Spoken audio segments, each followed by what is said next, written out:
El frío glacial de las baldosas se filtraba por las finas suelas de sus calcetines, un recordatorio constante de que aquel ya no era su hogar. Elena, con sus 32 años pesándole como un siglo de derrotas, observaba las habitaciones desnudas donde las risas de su hijo Leo, de solo 7 años, parecían resonar como ecos fantasmales. Cada mueble mal vendido, cada fotografía empaquetada, había dejado un vacío más profundo, un silencio que gritaba abandono. Sobre la encimera de la cocina, solitaria y burlona, yacía la notificación de desahucio, sus letras rojas y agresivas una sentencia final e inapelable. Sintió la náusea subir por su garganta, en el bolsillo de su abrigo gastado, sus dedos temblorosos, ásperos por años de enhebrar agujas, contaron una y otra vez los billetes arrugados y las pocas monedas. 200 euros. 200 euros. Era el sonido metálico y exacto de su fracaso, su vieja máquina de coser, la extensión de sus manos y la fuente de su orgullo, ahora callaba dentro de una caja de cartón, un ataúd para sus sueños de un pequeño taller. El aire olía a polvo, a humedad y a una tristeza tan densa que casi podía saborearla, el amargo gusto del final de un capítulo que nunca quiso cerrar. Cada respiración era un esfuerzo, cada latido un martillazo de pánico sordo que retumbaba en sus sienes.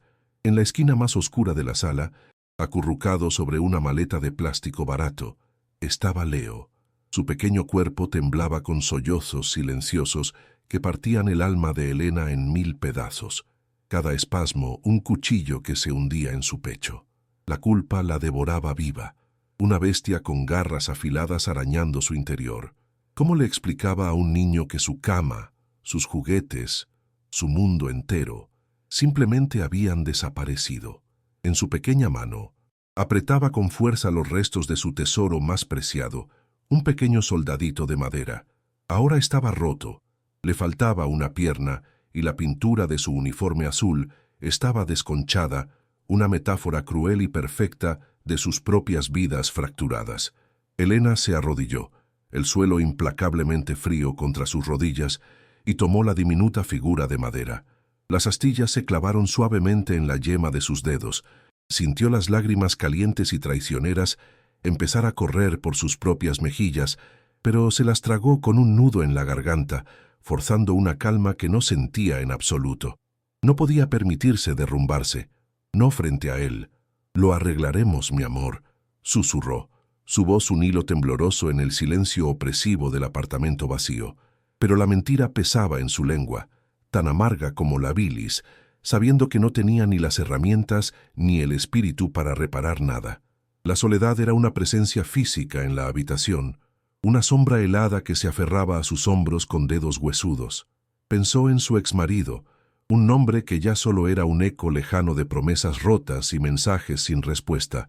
Su ausencia era un cráter en sus vidas, un vacío que ahora, mientras en su punto más bajo, se sentía como un abismo insondable que amenazaba con tragarlos. No había familia a la que llamar, ni amigos con espacio o paciencia para dos almas rotas. Estaban solos, completamente, aterradoramente solos. El peso de esa verdad la aplastaba, robándole el aire de los pulmones. Cerró otra caja de cartón, el chirrido agudo y lastimero de la cinta de embalar rasgando el silencio como un grito de pura desesperación. Cada caja sellada era una puerta que se cerraba para siempre en su pasado. Su estómago se retorcía violentamente, no solo por el hambre que llevaba ignorando durante 2 largos días, sino por la ansiedad corrosiva que le devoraba las entrañas como un ácido. Se sentía a la deriva en un océano embravecido y oscuro, sin brújula, sin tierra a la vista, con la única y aplastante responsabilidad de mantener a flote el pequeño y frágil bote salvavidas que era su hijo, mientras las olas del pánico amenazaban con hundirlos a cada instante. Fue entonces, mientras sus manos vaciaban el último cajón, cuando sus dedos tropezaron con el sobre amarillento y quebradizo. Una herencia. La palabra sonaba a broma macabra, a una ironía cruel del destino. Una tía abuela a la que nunca conoció. Un nombre extraño en un papel que olía a tiempo detenido. Elvira. Le había dejado una casa en un remoto pueblo de Asturias, un punto en el mapa del que solo había oído hablar en los informes meteorológicos. No era una solución, era un último recurso, un salto desesperado hacia un vacío aún más oscuro. El papel se sentía frágil y olía a cerrado, a polvo de décadas. Sintió un escalofrío recorrerle la espina dorsal, no de emoción, sino de puro y absoluto pavor. ¿Qué clase de casa podía heredar de una completa desconocida? Seguramente una ruina, un problema más que añadir a su montaña de desgracias. Pero era un techo sin alquiler. La idea era tan aterradora como seductora. Escapar de la ciudad que la había masticado y escupido. Escapar de las miradas de lástima y de los recordatorios constantes de su fracaso en cada esquina.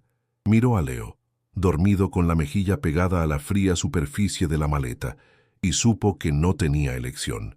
Tenía que llevarlos hacia esa incógnita, hacia ese punto perdido en el mapa, porque quedarse era una sentencia de muerte lenta y segura. La estación de autobuses olía a diésel, a asfalto mojado y a desesperanza concentrada. Sentados en un banco de plástico duro y frío, esperaron en silencio el autobús nocturno que los arrancaría de todo lo que conocían. Las luces de neón de la ciudad parpadeaban con indiferencia, pintando reflejos tristes en los charcos sucios del suelo. Elena apretó la mano de Leo, un ancla diminuta y cálida en su tormenta personal. El silbido de las puertas del autobús al abrirse sonó como el suspiro de una bestia metálica y cansada. Subieron, arrastrando su única maleta y las cajas que contenían los fragmentos de su vida anterior. A través de la ventanilla sucia, Elena vio cómo las luces de la ciudad se encogían hasta convertirse en un borrón distante, un pasado que se desvanecía en la inmensa oscuridad de la noche. Apoyó la frente en el cristal helado, sintiendo la vibración del motor resonar en sus huesos. Era solo una madre tratando de sobrevivir. Su historia es un eco de la lucha silenciosa de muchos. Si crees en la fuerza de una madre y quieres descubrir qué secretos y peligros la esperan en esa casa abandonada, suscríbete a nuestro canal y activa las notificaciones. No querrás perderte ni un solo segundo de este viaje hacia la oscuridad. El traqueteo monótono del autobús era una nana sombría que había arrullado a Leo hasta dormirlo profundamente sobre su regazo. Su pequeño cuerpo, cálido y pesado, era el único ancla tangible de Elena en una realidad que se disolvía con cada kilómetro devorado por la oscuridad.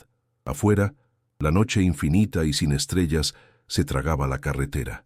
Dentro de su mente, Elena construía frenéticamente un castillo de frágil esperanza. Imaginaba una casita rústica de piedra, pequeña sí, pero infinitamente suya. Veía un pequeño jardín donde Leo podría jugar sin peligro, el olor a tierra fértil y a hierba mojada, sustituyendo al hedor a diésel de la ciudad. Podía casi oír el zumbido familiar de su máquina de coser, creando, reparando, ganándose la vida de nuevo. Un nudo de esperanza y terror se apretaba con fuerza en su garganta. La posibilidad del refugio luchaba contra el miedo a lo desconocido. Apoyó la cabeza en el cristal frío y vibrante, rogando en silencio que el amanecer trajera una tregua en la guerra que era su vida. Horas más tarde, el agudo chirrido de los frenos rasgó el silencio. «¡Última parada!», gruñó el conductor sin mirarlos. La puerta se abrió con un silbido neumático, revelando no un pueblo, sino la negrura absoluta al borde de una carretera solitaria. El aire que entró la golpeó. Era helado, cargado con el olor penetrante de los pinos y la tierra mojada. Bajaron, y sus pies se posaron sobre un asfalto agrietado. El autobús cerró sus puertas. Su motor rugió con impaciencia y se alejó, sus luces traseras rojas encogiéndose hasta ser 2 puntos que parpadearon y desaparecieron, dejándolos sumergidos en un silencio tan profundo que zumbaba en los oídos de Elena. Sintió un escalofrío recorrerle la espina dorsal, no por el frío de la madrugada, sino por un presagio helado. La soledad era total. Estaban a merced de la nada, con su única maleta como un monumento inútil a su lado, bajo un cielo que empezaba a teñirse de un gris desolador. El viaje había terminado, pero su verdadero calvario estaba a punto de comenzar. El mapa que le había enviado el abogado era un simple boceto, una línea temblorosa que se adentraba en el bosque. Comenzaron a caminar por un sendero que apenas existía. una cicatriz de barro y hojas podridas que se perdía entre los árboles. El sonido de sus botas chapoteando en el lodo era lo único que rompía el silencio opresivo. El bosque asturiano los envolvía, denso y oscuro. Los troncos de los árboles cubiertos de musgo parecían columnas de una catedral abandonada, y las ramas se entrelazaban sobre sus cabezas como dedos esqueléticos arañando el cielo gris. Leo, completamente despierto ahora, no decía nada. Simplemente apretaba la mano de su madre con una fuerza que delataba su miedo. Elena sentía su propio corazón latir con fuerza contra sus costillas. Un tambor de ansiedad que marcaba el ritmo de su marcha forzada. Cada crujido de una rama, cada susurro del viento entre las hojas hacía que su pulso se acelerara. El aire era puro, pero a ella le costaba respirar, como si la densidad del bosque le estuviera robando el oxígeno, y entonces, a través de un claro, la vio. La casa. La palabra no le hacía justicia. Era un espectro, una silueta oscura y rota contra el cielo pálido. La esperanza, que había cuidado como una llama diminuta durante todo el viaje, se extinguió en un instante, ahogada por una ola de pura desesperación. No era rústica, era una ruina. El porche se hundía en un ángulo precario, como una mandíbula rota. Las ventanas eran cuencas vacías y oscuras, algunas tapiadas con tablas podridas, otras mostrando los dientes de cristal de los cristales rotos.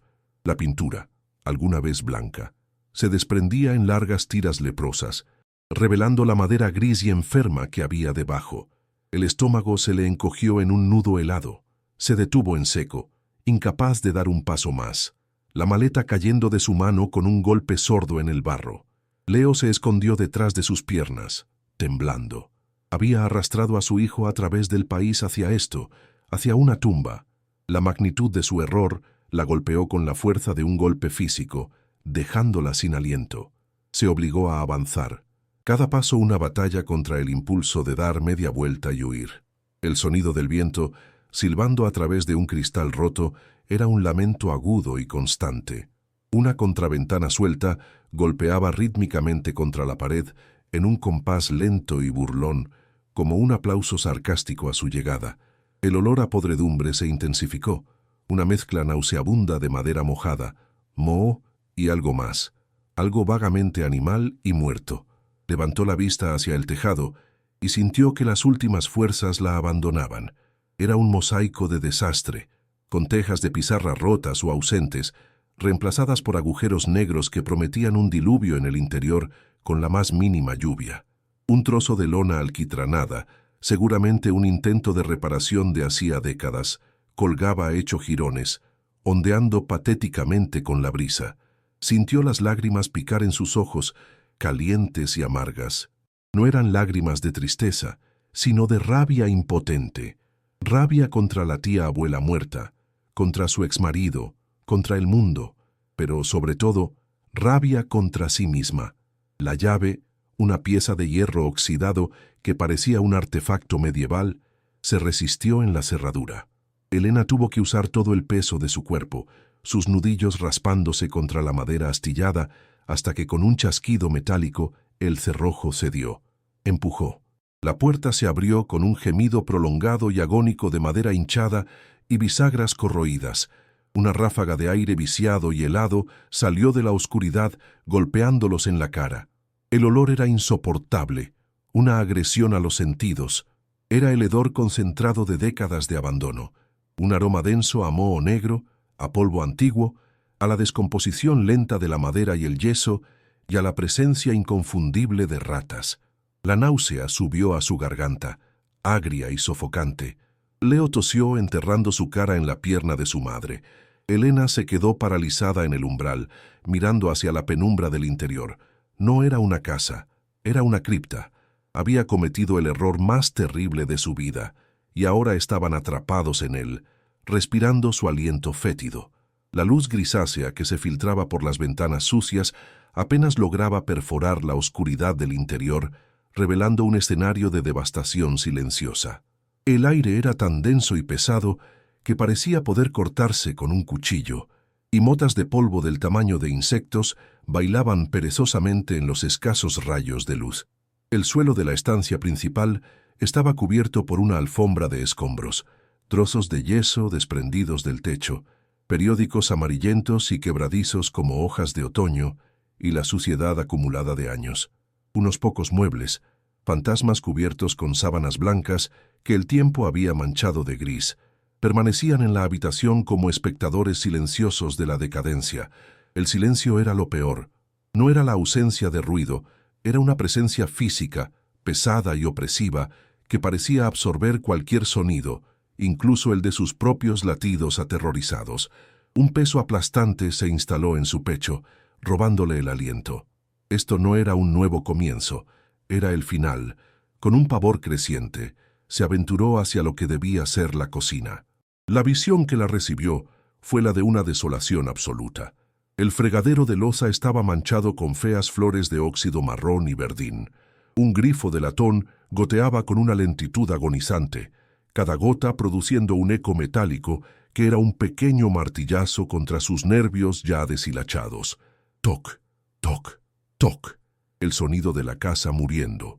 Los armarios de madera colgaban de sus bisagras, con las puertas abiertas como bocas desdentadas, revelando un interior vacío, salvo por los excrementos secos de los ratones y el rápido y sigiloso correteo de algo invisible que se movía en las sombras más profundas. El olor aquí era aún más fuerte, una combinación de grasa rancia y podredumbre. La esperanza, aquella cosa frágil y emplumada que había albergado en su corazón, se hizo añicos dentro de ella, como un cristal fino arrojado contra una pared de piedra. No había nada que salvar, no había nada que reconstruir, solo había ruina. Decidió enfrentarse a lo peor de una vez y subió por la escalera principal. Cada peldaño crujía y se quejaba ominosamente bajo su peso, y Elena tuvo el miedo visceral de que la estructura entera pudiera ceder y precipitarla a ella y a Leo a la oscuridad de abajo. Se aferró a la barandilla polvorienta, que se tambaleó peligrosamente bajo su mano. El piso de arriba era, si cabe, aún más desolador. Las manchas de humedad se extendían por los techos y las paredes como mapas grotescos de continentes de miseria, con la pintura y el papel pintado colgando en tiras húmedas y descoloridas. El frío era más intenso aquí, un frío húmedo que se calaba hasta los huesos. En el alféizar de una de las ventanas yacía el pequeño esqueleto de un pájaro, una miniatura macabra de la muerte y el abandono que impregnaban cada rincón. Se sintió atrapada, una prisionera en la tumba de sus últimas esperanzas, con el eco del goteo de la cocina, siguiéndola como un recordatorio implacable de su fracaso absoluto y total. Lo que más le dolía era el silencio de Leo. Ya no lloraba, ni siquiera sollozaba. Simplemente permanecía a su lado, con el rostro pálido y los ojos enormes, desorbitados por un miedo que era un espejo perfecto del suyo. Se aferraba a la pernera de su pantalón, negándose a soltarla, como si temiera que la casa pudiera tragárselo si se separaba de ella. Este terror silencioso y paralizado de su hijo era infinitamente peor que cualquier rabieta o cualquier llanto. Era un veredicto. Era la prueba irrefutable de que ella, su madre, su protectora, le había fallado de la manera más fundamental posible. Lo había arrancado de su mundo, por miserable que fuera, para traerlo a este lugar de pesadilla. La culpa la devoró por dentro, no como un animal arañando, sino como un veneno lento y corrosivo que se extendía por sus venas. Cada respiración silenciosa y temblorosa de su hijo era una acusación que ella no podía refutar. Se había convertido en la fuente del terror de su propio hijo, y ese era un dolor insoportable. La imagen de su taller de costura, el sueño que la había mantenido a flote, volvió a su mente como una burla cruel y despiadada. Miró sus manos, las manos de una costurera, callosas en los dedos por el empuje de la aguja, diestras y precisas. Luego miró a su alrededor, a la suciedad, al desmoronamiento, a la podredumbre. No había lugar para la creación aquí. Este era un lugar de deshacimiento, de entropía, donde todo tendía a la ruina y al polvo. La idea de desembalar su preciada máquina de coser, de colocarla sobre una de esas superficies inmundas y podridas, era tan absurda que le provocó una reacción inesperada. Una risa amarga y sin humor escapó de sus labios. Un sonido corto y quebrado que la asustó a sí misma. Sonó ajeno, como la risa de una loca, resonando extrañamente en el silencio opresivo de la casa. Era la risa de alguien que ha llegado al límite, que ha mirado al abismo y ha visto que el abismo le devuelve la mirada con una mueca burlona. Su sueño estaba muerto y enterrado bajo los escombros de esa casa. En el fondo de la cocina vio una puerta que no había notado antes. Era de madera maciza y oscura, hinchada por la humedad y encajada firmemente en su marco. Parecía conducir al sótano. Sintió una oleada de repulsión y un deseo abrumador de no abrirla, de dejar que cualquier horror que contuviera permaneciera sellado. Pero una parte de ella, una parte masoquista, necesitaba saberlo todo. Necesitaba beber hasta la última gota de la copa de su desgracia. Apoyó el hombro contra la madera y empujó con todas sus fuerzas. La puerta se resistió. Luego cedió con un ruido sordo y un chirrido prolongado. El aire que salió de la oscuridad no olía a moho como el resto de la casa. Olía a algo diferente. Era un olor frío, mineral, a tierra húmeda y a piedra. El olor inconfundible de una tumba. Un miedo primordial, irracional, se apoderó de ella, erizándole el vello de la nuca y la piel de los brazos. Sabía, con una certeza helada, que lo que había detrás de esa puerta era la peor parte de todas. Usando la linterna de su teléfono móvil, proyectó un haz de luz tembloroso hacia la negrura. El rayo reveló unos toscos escalones de piedra que descendían hacia las entrañas de la tierra. Estaban resbaladizos, cubiertos por una fina capa de algo viscoso y verde. El aire se volvió gélido al instante, y pudo ver su propio aliento formar nubes de vapor frente a su cara. Con Leo aferrado a ella, comenzó el descenso. Cada paso hacia abajo se sentía como un descenso a su propio infierno personal. El único sonido era el eco amplificado de sus pisadas y el goteo constante de agua en algún lugar de la oscuridad. Un sonido que parecía contar los segundos hacia una revelación terrible. El haz de luz bailaba sobre las paredes de piedra desnuda, húmedas y brillantes, que parecían cerrarse sobre ellos a medida que bajaban. Su corazón martilleaba en su pecho, un ritmo frenético de puro pavor. ¿Qué clase de persona legaría una casa con un lugar como este? ¿Qué secretos oscuros guardaban estas piedras frías? El haz de luz finalmente barrió el espacio y reveló el fondo. La bodega. Era una estancia sorprendentemente grande, con paredes de piedra toscamente labrada y un suelo de tierra apisonada, y estaba completamente, absolutamente vacía. La ausencia total de objetos era más inquietante que el desorden y la suciedad del piso de arriba.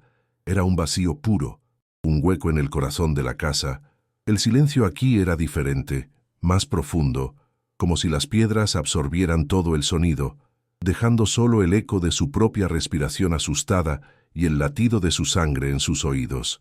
El frío era penetrante, un frío de cripta que parecía emanar del propio suelo. De repente, la soledad que había sentido desde que el autobús se fue, la golpeó con la fuerza de un puñetazo físico, dejándola sin aire. Este sótano vacío era una metáfora perfecta de su vida. Un espacio frío, oscuro y desolado, despojado de todo calor, de toda esperanza, de todo futuro. Estaban solos en el fondo del mundo. Ya no pudo más. Sus piernas cedieron y se deslizó hasta el suelo húmedo y helado, atrayendo a Leo a su regazo en un abrazo desesperado. El frío de la tierra se filtró a través de la fina tela de sus vaqueros, helándola hasta los huesos, pero ya no le importaba. El sueño estaba muerto. La huida había sido en vano. Había agotado sus últimos recursos, su última energía, para llevar a su hijo al lugar más desolador de la tierra. Estaban atrapados en una ruina, a kilómetros de cualquier alma viviente, con apenas dinero para comer una semana más. Había cometido el error definitivo, el que no tenía vuelta atrás. Apoyó la mejilla en la coronilla de Leo y sintió cómo su espíritu finalmente se quebraba por completo. Las lágrimas, contenidas durante tanto tiempo, finalmente llegaron. No fueron sollozos ruidosos, sino un torrente silencioso y helado que corrió por sus mejillas, un río de desesperación pura que se perdió en la oscuridad total de la bodega. Habían tocado fondo. El amanecer se filtró por las rendijas de las tablas que cubrían las ventanas, no como una promesa, sino como una simple confirmación de que había sobrevivido a otra noche. Elena se despertó en el suelo polvoriento del piso de arriba, con el cuerpo entumecido y dolorido por el frío que se había calado en sus huesos. Leo dormía a su lado, envuelto en el único abrigo que poseían, su respiración un susurro suave y regular en el silencio sepulcral. Por un momento, Elena no se movió, prisionera de una apatía helada, un vacío emocional que era casi peor que la desesperación del día anterior. Sentía el estómago vacío como una cueva, pero el hambre era un dolor sordo y distante, ahogado por la enormidad de su fracaso. El aire olía a moho y a derrota. Se levantó con la rigidez de una anciana, cada articulación protestando con un chasquido sordo. No había un plan, no había esperanza. Solo existía la necesidad de seguir respirando, un instinto animal que la empujaba a ponerse de pie y enfrentar otro día en el infierno que ahora llamaba hogar. Bajó las escaleras con un cuidado infinito, evitando los peldaños que se quejaban con más fuerza. La casa parecía contener la respiración a su alrededor, una entidad silenciosa y expectante. El único sonido era el goteo persistente en la cocina, un metrónomo que marcaba el lento decaer de todo lo que la rodeaba. Toc, toc, toc, un pulso de agua y óxido. Se detuvo en el umbral de la cocina, la luz grisácea revelando la misma escena de desolación. La sensación de irrealidad era abrumadora, como si estuviera atrapada en el sueño febril de otra persona. Su mente, agotada, se negaba a procesar la tarea de encontrar algo comestible entre sus escasas provisiones o de hervir agua en aquella cocina inmunda. Se apoyó contra el marco de la puerta, el cuerpo pesado, la mente en blanco, y simplemente miró.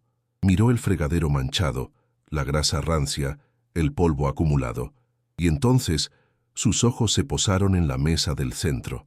Sobre la madera sucia y arañada, bañado por un solitario rayo de luz polvorienta, había algo que no debería estar allí. Algo pequeño y erguido, un escalofrío helado, totalmente ajeno al frío de la casa, recorrió su espina dorsal desde la nuca hasta los talones. Su corazón, que había estado latiendo con un ritmo lento y pesado, de repente dio un vuelco doloroso y comenzó a martillear contra sus costillas con una violencia descontrolada. El aliento se le atascó en la garganta. Era el soldadito de madera de Leo. Estaba de pie sobre la mesa, desafiante en su quietud, pero no podía ser. Recordaba perfectamente la sensación de sus restos rotos en su mano, la madera astillada, la pierna cercenada. Lo recordaba en el suelo del sótano, un pequeño sacrificio al abismo de su desesperación. Lentamente, como si se acercara a un animal salvaje, dio un paso hacia la mesa y luego otro. El sonido de sus propias pisadas en el suelo lleno de escombros sonaba ensordecedor en el silencio absoluto. Extendió una mano temblorosa, los dedos entumecidos, sin atreverse a tocarlo todavía, su mente gritando que era imposible, que el agotamiento y el hambre finalmente la habían hecho alucinar. Sus dedos finalmente rozaron la figura. Era sólida, real, fría al tacto. Lo cogió con una delicadeza reverente. La náusea subió por su garganta, agria y repentina. No era una alucinación. El soldadito estaba entero. La pierna que faltaba estaba en su sitio, unida al cuerpo con una perfección tan absoluta que no había ni rastro de la rotura. Era como si nunca se hubiera quebrado. Pasó la yema del dedo por la unión, buscando una línea de pegamento, una imperfección, cualquier signo de reparación. No había nada. Era una superficie lisa, continua, perfecta. Sintió que el suelo se balanceaba bajo sus pies y tuvo que agarrarse al borde de la mesa para no caer. Su respiración era ahora un jadeo corto y rápido, y el pánico. Un animal dormido. Despertaba en su pecho con garras y dientes. Esto no tenía sentido. No tenía ninguna lógica. Era un milagro grotesco. Un acto de magia realizado en la oscuridad de aquella casa podrida, y la aterrorizaba hasta la médula de sus huesos. Pero el horror no terminaba ahí. La pintura era nueva. El azul descolorido y desconchado de su uniforme había sido reemplazado por un rojo carmesí profundo y brillante, con botones dorados pintados con una precisión de miniaturista. Los detalles eran asombrosos. Pequeñas hebillas en sus botas, un brillo metálico en su sable diminuto, incluso el blanco de sus ojos y unas pupilas negras del tamaño de una cabeza de alfiler que le daban una expresión de serena determinación. Era una obra de arte, muy superior al juguete original. Olía débilmente a laca y a pintura al óleo, un aroma fresco e incongruente en el aire viciado de la cocina. ¿Quién? ¿Cómo? La pregunta resonó en su cráneo como el tañido de una campana de iglesia, una y otra vez. Se llevó el juguete a la nariz, inhalando ese olor imposible, y un terror más profundo y primordial comenzó a florecer en su interior. No era solo que el juguete estuviera reparado, era que alguien, o algo, había estado en su casa mientras dormían. Su primer pensamiento fue, Leo. Quizás él, pero era absurdo. Corrió escaleras arriba, con el corazón en la garganta. El soldadito apretado en su puño como un talismán maldito. Encontró a su hijo exactamente donde lo había dejado, profundamente dormido, con el pulgar en la boca. Su rostro estaba sereno, ajeno al milagro imposible que había ocurrido abajo. La idea de que un niño de 7 años pudiera realizar una reparación de esa calidad en la oscuridad total, sin herramientas ni materiales, era más que ridícula. Era una locura. El alivio de verlo a salvo se mezcló instantáneamente con una nueva oleada de miedo puro. Si no había sido Leo, ¿quién? Sus ojos recorrieron frenéticamente la habitación, buscando cualquier señal de intrusión, pero todo estaba igual. Las tablas en las ventanas, la puerta cerrada, el polvo imperturbable en el suelo. El silencio de la casa ya no era opresivo, era amenazante. Se sentía observada, como si las paredes manchadas de humedad tuvieran ojos y la decadencia fuera una piel que ocultaba una conciencia viva. Regresó a la cocina, su mente corriendo a una velocidad vertiginosa, tratando de encontrar una explicación lógica donde no la había. Registró los cajones vacíos y los armarios desvencijados, buscando un tubo de pegamento, un pincel, el más mínimo rastro de pintura. No había nada, absolutamente nada. La casa no contenía nada más que suciedad y recuerdos podridos. Se quedó de pie en medio de la cocina, con el soldado perfectamente restaurado en la palma de su mano, y la verdad helada la golpeó con una certeza ineludible. No había sido una persona. Ningún vecino se habría adentrado en una casa ruinosa en mitad de la noche para arreglar un juguete roto. Ningún extraño benevolente merodeaba por aquellos bosques. La lógica se desmoronaba, dejando solo una conclusión aterradora. La explicación no estaba fuera de la casa, estaba dentro. La casa misma, o algo que habitaba en ella, era responsable, y esa idea era infinitamente más aterradora que cualquier ladrón de carne y hueso. La imagen del sótano volvió a su mente con una claridad cegadora. El frío de la tumba, el silencio absorbente, el lugar donde Leo había dejado caer el juguete roto. Una conexión eléctrica pareció formarse en su cerebro, uniendo el sótano con el soldado reparado. El miedo seguía ahí, un nudo helado en su estómago, pero ahora estaba mezclado con algo más. Una curiosidad desesperada, la necesidad imperiosa de entender. Ya no se trataba solo de sobrevivir a la pobreza, se trataba de comprender la naturaleza de la prisión en la que se había encerrado. La desesperación que la había paralizado se disipó, reemplazada por una determinación febril. Tenía que volver a bajar. Tenía que volver a ese lugar oscuro y vacío, porque la respuesta, por terrible que fuera, estaba allí. Dejó con cuidado el soldado sobre la mesa, como si fuera una reliquia sagrada, y se aseguró de que la puerta del dormitorio de Leo estuviera bien cerrada. No iba a exponer a su hijo a lo que fuera que la esperara abajo. Cogió su teléfono, la batería peligrosamente baja, y activó la linterna. El haz de luz parecía débil y patético contra la oscuridad persistente de la casa. Se dirigió a la puerta del sótano, el corazón latiéndole con tanta fuerza que podía oír el pulso en sus oídos, un tambor sordo que marcaba el ritmo de su miedo. Abrió la puerta, y el mismo aire frío y mineral salió a recibirla, esta vez cargado de una nueva y terrible significación. Ya no era solo el olor de un sótano húmedo, era el aliento de un misterio, el perfume de lo imposible. Comenzó a bajar los resbaladizos escalones de piedra, un paso a la vez, su mano libre rozando la pared húmeda y rugosa para mantener el equilibrio. Cada paso hacia abajo era una decisión consciente, una batalla contra el instinto primordial que le gritaba que diera media vuelta y corriera, que sacara a su hijo de esa casa y no mirara atrás. Pero ¿correr hacia dónde? Ya no tenían a dónde ir. Este misterio era lo único que tenían. Llegó al suelo de tierra apisonada y barrió el espacio con el haz de luz. La bodega estaba tan vacía y silenciosa como la recordaba, pero ahora el vacío no parecía desolador, sino expectante. Era el vacío de un escenario antes de que comience la función. El silencio no era ausencia de sonido, sino la contención de un secreto. Se dirigió al lugar exacto donde se habían derrumbado la noche anterior, el punto preciso donde el pequeño soldado de madera había caído al suelo. El haz de luz del teléfono dibujó un círculo tembloroso en la tierra húmeda. No había nada, ni una marca, ni una huella que indicara que el juguete había estado allí. Era como si la tierra misma lo hubiera borrado.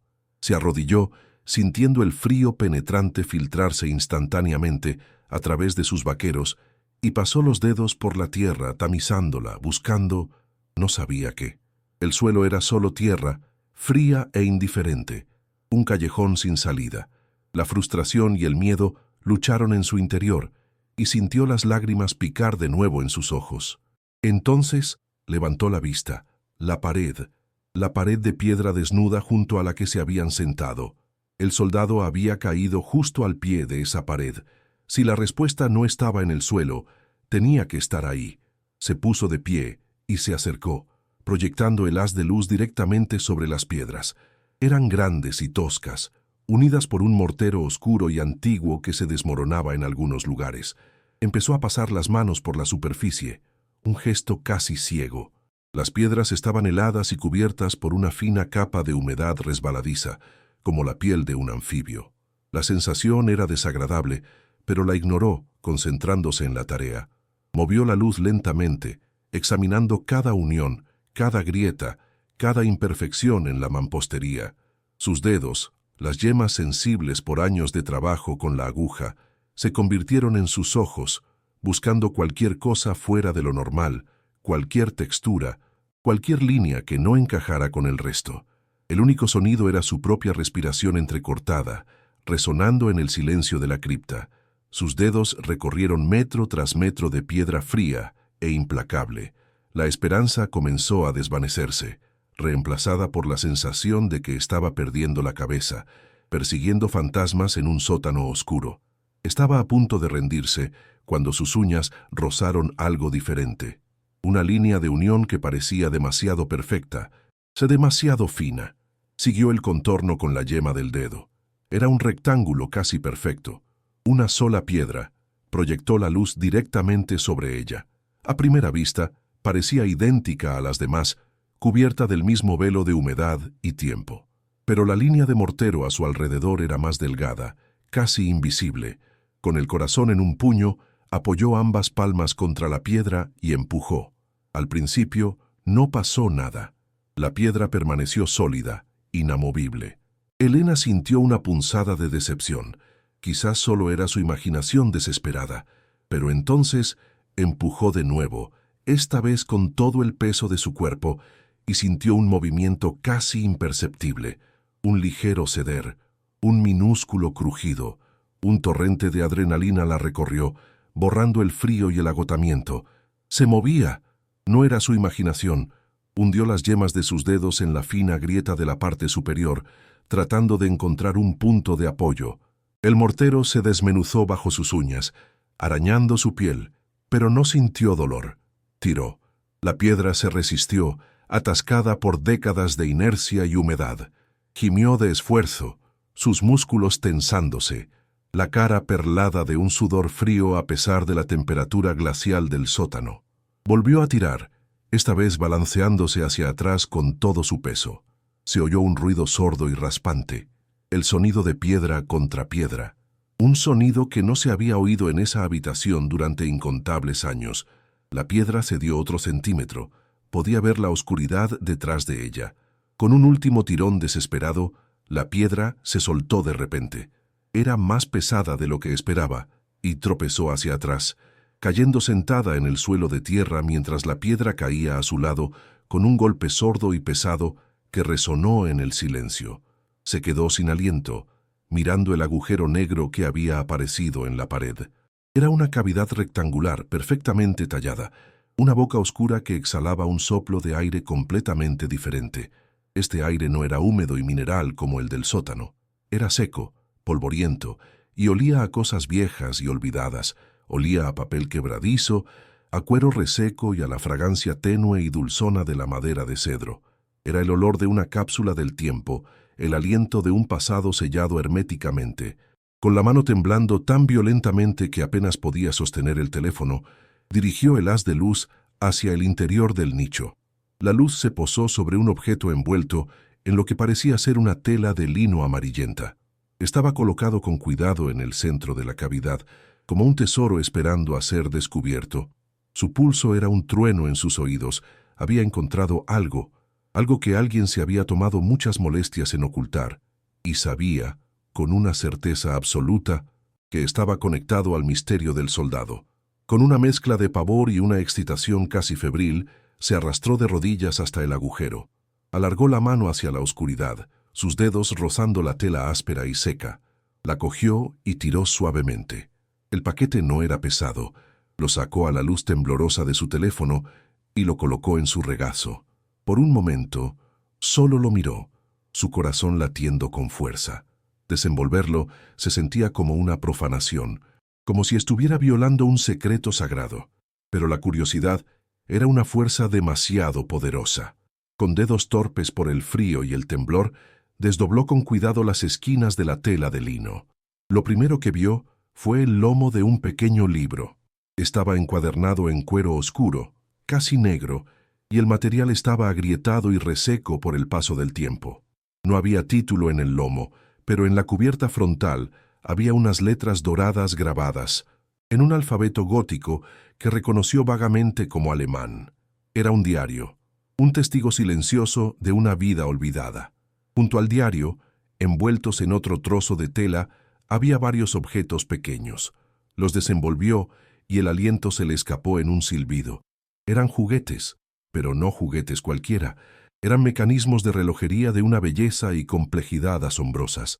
Había un pequeño pájaro de metal, cuyas plumas estaban grabadas con un detalle increíble. Una bailarina con un vestido de filigrana de plata.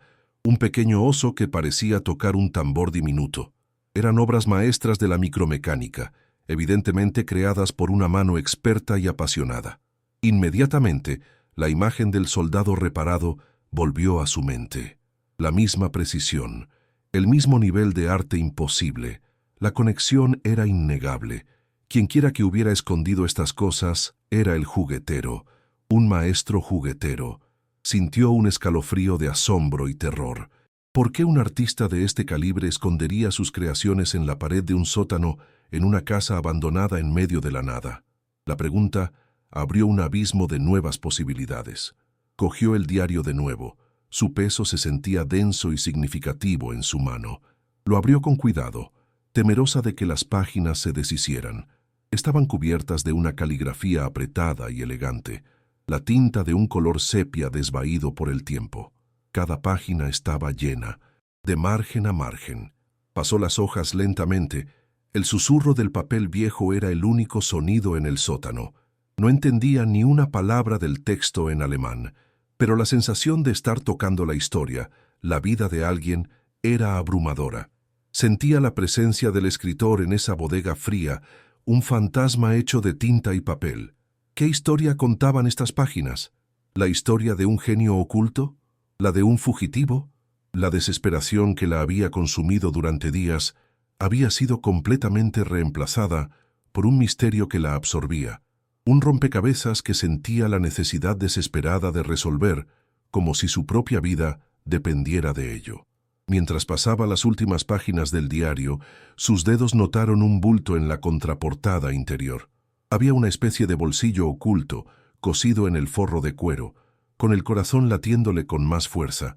Metió los dedos y extrajo un fajo de papeles doblados. Eran mucho más frágiles que las páginas del diario, casi quebradizos al tacto y amarillentos por la edad. Los desdobló con el máximo cuidado, su respiración contenida en el pecho. El papel era grueso, oficial, con un sello en relieve en la parte superior. Las palabras estaban escritas a máquina, pero el texto era español. Leyó el encabezado: Escritura de propiedad. Debajo, una fecha, 1946. El documento describía una vasta extensión de terreno, cientos de hectáreas de bosque adyacente a la propiedad de la casa. Su cerebro luchaba por procesar lo que estaba viendo. Era el título de propiedad de una fortuna en tierras, y al final del documento, escrito con una caligrafía firme y clara, estaba el nombre del propietario. El nombre la golpeó como un golpe físico: Klaus Reinhardt, el mismo nombre que probablemente llenaba las páginas del diario en alemán que sostenía en su otra mano. Klaus Reinhardt, el maestro juguetero, había sido el dueño de todo el bosque que rodeaba la casa. Elena se quedó paralizada en el suelo helado del sótano, el haz de luz de su teléfono iluminando los tres elementos de un misterio imposible: el diario de un hombre desconocido, los juguetes que probaban su genio, y el título de una vasta fortuna en tierras que había sido escondido y olvidado durante más de 70 años. Un torbellino de preguntas inundó su mente. ¿Quién era Klaus Reinhardt? ¿Qué le había pasado? ¿Por qué sus tesoros más preciados, incluyendo la prueba de su inmensa riqueza, estaban escondidos como los de un criminal en la pared de su propio sótano? Sintió un vértigo abrumador, la sensación de estar al borde de un precipicio histórico, de un secreto tan grande y tan oscuro que había permanecido enterrado durante generaciones, esperando a que alguien encontrara la piedra suelta. Levantó la vista del documento y miró la oscuridad que la rodeaba. La casa ya no era solo una ruina, era un mausoleo. El frío no era solo la ausencia de calor, era el eco de una tragedia. Ya no se sentía atrapada por la pobreza, sino por un secreto que era infinitamente más grande y peligroso. Tenía en sus manos la vida de un hombre, reducida a un diario, unos juguetes y un trozo de papel. Una vida que, por alguna razón, había terminado en el secreto y la oscuridad. La reparación del soldadito de su hijo ya no era un acto mágico e inquietante, sino un mensaje a través del tiempo, enviado por el espíritu de un juguetero, señalándole el camino hacia su historia perdida. Un nudo de miedo y responsabilidad se formó en su garganta. Ya no se trataba de ella ni de Leo. Había tropezado con el legado de otra persona y sentía el peso de esa historia sobre sus hombros. Tenía que descubrir la verdad, por Klaus Reinhardt y por sí misma. El instinto le dijo que guardara todo de inmediato. Con manos temblorosas pero rápidas, volvió a meter los documentos en el diario, envolvió los juguetes con cuidado y colocó todo el paquete de nuevo en la tela de lino. Se arrastró hasta la pared y, con un esfuerzo considerable, levantó la pesada piedra. La encajó de nuevo en su lugar, el sonido raspante resonando en el silencio. Se aseguró de que estuviera firme, irreconocible del resto de la pared. Luego, con los pies y las manos, esparció tierra y polvo sobre la piedra y el suelo circundante, borrando cualquier rastro de su descubrimiento. Nadie debía saberlo, no hasta que ella entendiera lo que significaba. Agarró el pequeño paquete envuelto en lino y lo apretó contra su pecho. Era un secreto peligroso, lo sentía en cada fibra de su ser. Un secreto que valía una fortuna. Y la gente hacía cosas terribles por las fortunas. El miedo por su seguridad y la de Leo volvió con una fuerza renovada, pero esta vez era un miedo afilado, inteligente. Subió las escaleras del sótano, ya no como una víctima que huía, sino como una guardiana que protegía algo precioso. Cada paso era deliberado, silencioso. Al llegar a la cocina, la luz de la mañana parecía más brillante, más cruda. El soldadito de madera seguía sobre la mesa, su uniforme rojo carmesí casi brillando.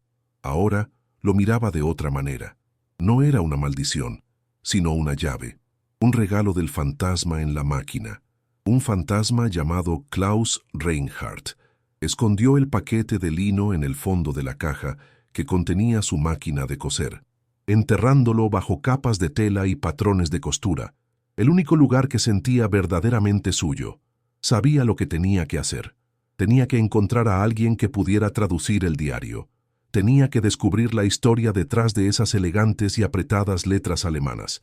La verdad estaba allí, en esas páginas, y Elena estaba dispuesta a arriesgarlo todo para sacarla a la luz, sin saber que al hacerlo, estaba a punto de despertar a demonios que habían dormido durante mucho tiempo.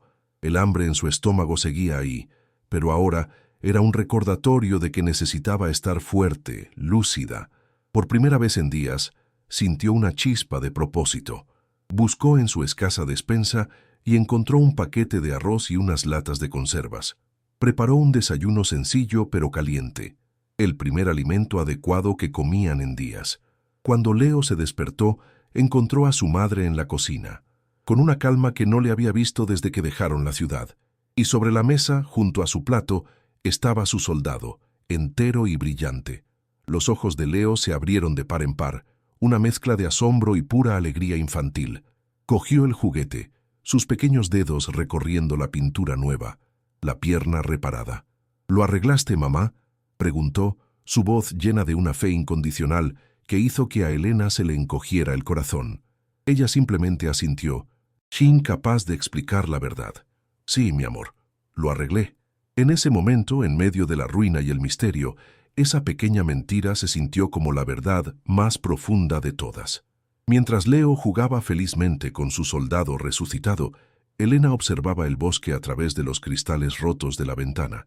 Ya no lo veía como una masa de árboles amenazante y oscura. Ahora lo veía como la herencia perdida de Klaus Reinhardt. Cada árbol, cada metro de tierra, le pertenecía a él, y por extensión, el secreto ahora le pertenecía a ella. Se sentía como una intrusa en su propia casa, una ocupa en la escena de un crimen histórico. El peso de la responsabilidad era inmenso. ¿Qué había pasado en este lugar? ¿Por qué un hombre tan rico y talentoso había desaparecido de la historia, dejando solo pistas crípticas en un muro de piedra? La casa, antes un símbolo de su fracaso, se había transformado en un rompecabezas. Y Elena, la costurera despedida y madre soltera desesperada, se había convertido, sin saberlo, en la única persona que podía encontrar las piezas que faltaban y reconstruir la verdad, sin importar cuán terrible pudiera ser. La soledad del lugar, que antes la aterrorizaba, ahora se sentía como una protección. Estaban aislados, lejos de ojos curiosos. Este aislamiento le daría tiempo para pensar, para planificar, para encontrar a alguien de confianza que pudiera ayudarla con el diario. Miró el rostro de su hijo, iluminado por la alegría de tener su juguete de vuelta, y su determinación se endureció como el acero. Luchar contra un aviso de desahucio y la pobreza era una cosa, pero esto era diferente. Esto era luchar por un fantasma, luchar por la justicia para un hombre al que nunca conoció, pero cuyo legado ahora sostenía en sus manos. Un escalofrío la recorrió, pero esta vez no era de miedo, sino de una extraña y peligrosa euforia. Por primera vez en mucho tiempo, no se sentía como una víctima del destino. Se sentía como una jugadora en un juego que apenas comenzaba a comprender, y estaba decidida a ganar, sin importar el coste. La búsqueda de un traductor fue una odisea de paranoia y miedo.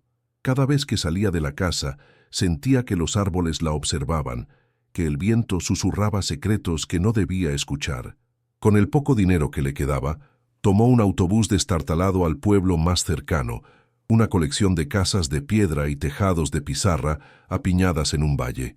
Se sentía como una fugitiva, apretando la correa de su bolso donde, envuelto en un paño, yacía el diario de Klaus. Caminó por las calles empedradas, el sonido de sus pasos resonando con una urgencia que no podía disimular. Preguntó con timidez en la pequeña biblioteca, en el ayuntamiento, sintiendo las miradas curiosas de los lugareños sobre ella. Su corazón latía con la fuerza de un animal atrapado. Finalmente, una anciana en una panadería, con el rostro surcado de arrugas amables y oliendo a levadura y azúcar, le habló de Frau Schmidt, una maestra de escuela alemana jubilada que vivía en una casita al final del pueblo, una reclusa que rara vez recibía visitas. Elena sintió una punzada de esperanza, frágil pero real. Encontró la casa de Frau Schmidt, un pequeño refugio rodeado de macetas con geranios de un rojo intenso, un toque de color en el gris dominante. El aire olía a tierra húmeda y a flores. Una mujer menuda, de pelo blanco recogido en un moño severo y ojos azules increíblemente lúcidos tras unas gafas gruesas, le abrió la puerta. Elena, con la voz temblorosa, le explicó su situación, omitiendo los detalles más extraños y diciendo simplemente que había encontrado un viejo diario familiar. La anciana la escrutó en silencio durante un largo momento, un silencio tan denso que Elena sintió que su alma quedaba expuesta. Luego, con un movimiento brusco de la cabeza, la invitó a pasar. El interior de la casa olía a libros viejos, a té de hierbas y a cera para muebles. Se sentaron a una pequeña mesa de madera pulida, la luz del sol de la tarde entrando a través de una ventana impoluta. Con manos temblorosas, Elena desenvolvió el diario y lo deslizó sobre la mesa. El sonido del cuero viejo rozando la madera pareció ensordecedor en el silencio expectante de la pequeña sala. Frau Schmidt se puso las gafas de lectura sobre la nariz, cogió el diario con una delicadeza reverente y lo abrió. Sus delgados dedos, manchados de tinta en las yemas a pesar de su jubilación, rozaron la caligrafía. Un suspiro escapó de sus labios. «Es Sütterlin», murmuró, más para sí misma que para Elena. «Una escritura que ya nadie usa». Empezó a leer en voz baja, al principio traduciendo con dificultad, sus palabras tropezando con los años de desuso. Pero poco a poco, su voz se hizo más fluida, más segura, y la historia de Klaus Reinhardt comenzó a llenar la pequeña habitación. Las primeras páginas eran un canto a la esperanza. Klaus describía la casa y el bosque asturiano no como una ruina, sino como un lienzo en blanco, un paraíso virgen, donde construir una nueva vida para su esposa, Annelies, y su hijo de 6 años, Daniel. Escribía sobre el olor de los pinos después de la lluvia, el sabor de las manzanas silvestres y la alegría de su hijo al descubrir un arroyo. Elena sintió un nudo en la garganta. La vida que Klaus describía era el sueño que ella misma había anhelado. El diario estaba lleno de bocetos de juguetes increíblemente complejos, engranajes diminutos, resortes y palancas dibujados con la precisión de un arquitecto. Klaus escribía sobre su taller, sobre la sensación de la madera de nogal bajo sus herramientas, sobre cómo cada juguete era una oración mecánica, un intento de capturar un instante de alegría y hacerlo eterno. Describía los ojos asombrados de su hijo Daniel mientras observaba a su padre dar vida a pájaros de latón y bailarinas de plata. A través de la voz de Frau Schmidt, Elena podía casi oír el zumbido de las pequeñas herramientas y oler el barniz y la madera recién cortada. Se estaba enamorando de este hombre al que nunca conoció, un genio amable cuyo único deseo era construir un mundo de maravillas para su familia, lejos del horror que habían dejado atrás. Un nudo de empatía y tristeza se apretaba en su pecho, porque sabía, con una certeza terrible, que esa felicidad no había durado. Sentía un frío premonitorio recorrerle la piel, a pesar del calor del sol que entraba por la ventana. Luego, el tono del diario cambió abruptamente.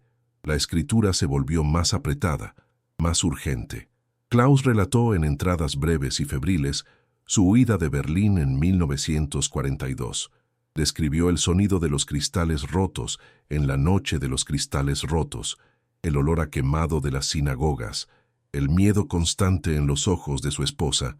Habló de la riqueza de su familia, joyeros durante generaciones, convertida en un pequeño saco de diamantes en bruto, cosido en el forro del abrigo de su hijo. Un tesoro que era a la vez su salvación y su maldición. Describió el viaje a través de una Europa en guerra, los sobornos, las noches escondidos en graneros helados, el hambre constante. La voz de Frau Schmidt se volvió un susurro, cada palabra cargada con el peso de la historia.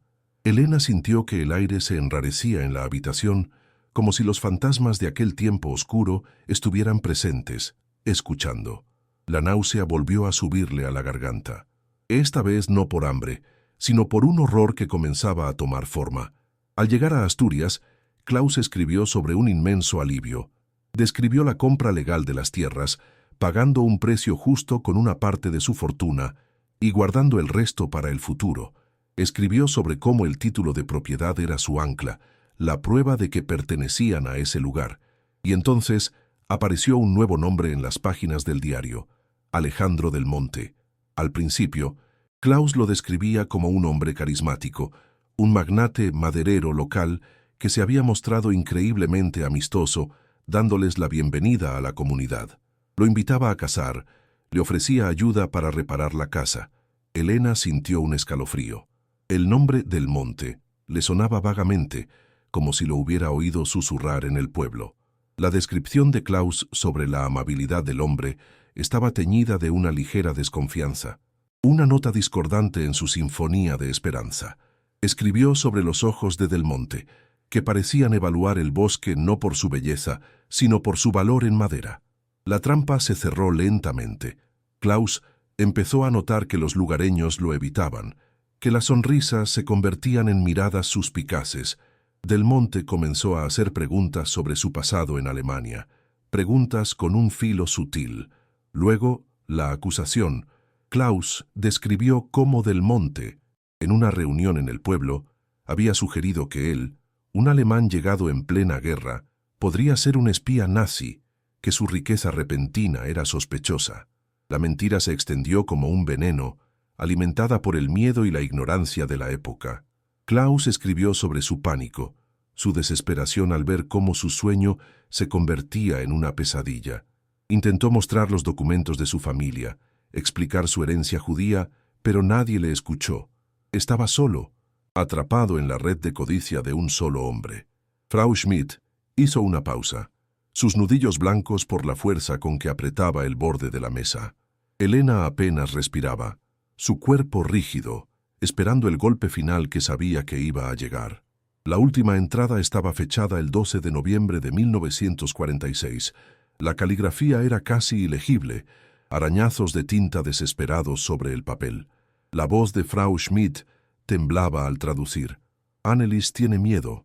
Ha visto a los hombres de Del Monte merodeando por el bosque. Tienen rifles. He escondido los diamantes. Hay pistas en la casa, en mis creaciones, por si nos pasa algo. Le he dicho a Daniel que es un juego, una búsqueda del tesoro.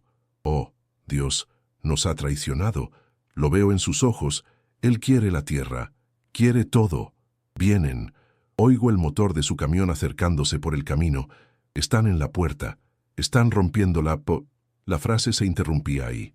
La página terminaba a mitad de una palabra, seguida solo por una larga y temblorosa mancha de tinta, como si la pluma hubiera caído de una mano sin vida. Un silencio sepulcral llenó la pequeña habitación. Frau Schmidt cerró el diario con un golpe seco, sus manos temblando violentamente. Estaba pálida como un fantasma. El asesinato no estaba escrito, pero gritaba desde el silencio de esa última página. Elena sintió como si le hubieran dado un puñetazo en el estómago, robándole el aliento.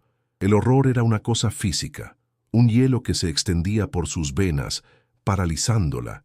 La imagen de Klaus, Annelies y el pequeño Daniel, asesinados a sangre fría en su propia casa por la pura codicia de un hombre, la golpeó con una fuerza brutal. La reparación del soldadito de Leo ya no era un misterio, era un eco, el espíritu de un juguetero intentando proteger a otro niño. Se levantó de la silla con un movimiento brusco, su cuerpo temblando incontrolablemente. «Gracias», susurró la palabra sonando hueca y extraña. Salió de la casa de la maestra sin mirar atrás, con el diario apretado contra su pecho como si fuera un escudo. El sol de la tarde le pareció obscenamente brillante y alegre. Caminó por las calles del pueblo en una especie de trance, el murmullo de la gente, el sonido de los coches, todo parecía lejano y distorsionado. La verdad era un monstruo que había despertado y ahora vivía dentro de ella, devorándola desde el interior. El viaje de vuelta a la casa fue una tortura. Cada crujido del autobús, cada sombra en la carretera, la hacía sobresaltar. El bosque ya no parecía un testigo silencioso, parecía cómplice. Al llegar, la casa la recibió con su habitual silencio de tumba. Pero ahora, Elena ya no veía solo ruina y abandono. Veía la escena de un crimen. Cada tabla podrida, cada mancha de humedad, parecía susurrar la historia de la familia Reinhardt. Sintió su presencia por todas partes. El fantasma de Klaus en el sótano, el eco de la risa de Daniel en las habitaciones vacías, la tristeza de Annelies en el viento que gemía a través de los cristales rotos. La casa no estaba vacía, estaba llena de una tragedia que se negaba a ser olvidada. Se sentía como una profanadora, viviendo sobre los huesos de una injusticia terrible. El peso del secreto era aplastante. Tenía en sus manos la prueba de un triple asesinato y del robo de una fortuna, un secreto guardado durante más de 70 años. Pero, ¿qué podía hacer? Estaba sola, sin dinero y sin poder. Fue entonces cuando lo oyó. Al principio, fue un zumbido distante, un sonido que no pertenecía al vocabulario del bosque. El sonido creció rápidamente, convirtiéndose en el rugido grave y potente de un motor de lujo. Su corazón dio un vuelco y corrió hacia una de las ventanas rotas, asomándose con cuidado por una rendija. Lo que vio hizo que se le helara la sangre. Un Mercedes negro y reluciente, tan fuera de lugar en aquel camino de barro como una pantera en un gallinero, avanzaba lentamente hacia la casa. El vehículo se detuvo justo delante, su motor apagándose con un ronroneo satisfecho. El silencio que siguió fue más amenazador que el ruido. Una puerta se abrió y se cerró con un golpe sordo y pesado, el sonido del poder y el dinero. Elena retrocedió de la ventana, con el corazón martilleando contra sus costillas. Sabía, con una certeza absoluta y aterradora, quién era. Habían venido a por ella. El monstruo del diario no estaba muerto, simplemente había envejecido. Un hombre alto y de pelo plateado, impecablemente vestido con un traje caro que parecía inmune al entorno decrépito, rodeó el coche. Se movía con la lentitud deliberada de alguien que sabe que el mundo le pertenece. Debía de tener unos 75 años, pero se mantenía erguido y fuerte. Su rostro era una máscara de respetabilidad, con una sonrisa afable que no lograba calentar la frialdad depredadora de sus ojos. Elena lo supo al instante. Era un Del Monte, el nieto, el heredero del imperio construido sobre sangre y mentiras.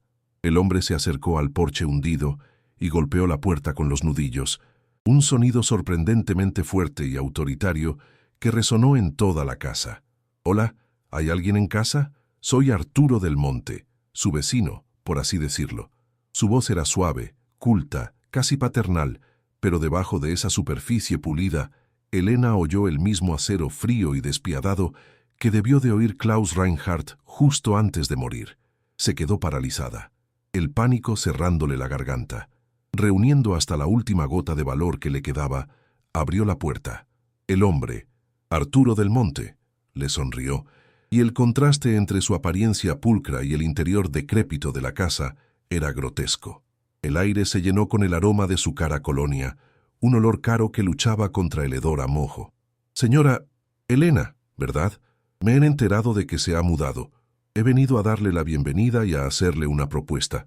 Entró sin ser invitado, sus caros zapatos de cuero evitando con pericia los peores escombros del suelo. Sus ojos recorrieron la estancia con una mezcla de desdén y algo más, una especie de evaluación calculadora. «Esta casa es una ruina, peligrosa, especialmente para una mujer sola con un niño». Sus palabras eran como seda, pero se sentían como una soga apretándose alrededor del cuello de Elena. «Mi familia es dueña de todas las tierras circundantes. Esta pequeña parcela en medio siempre ha sido una molestia.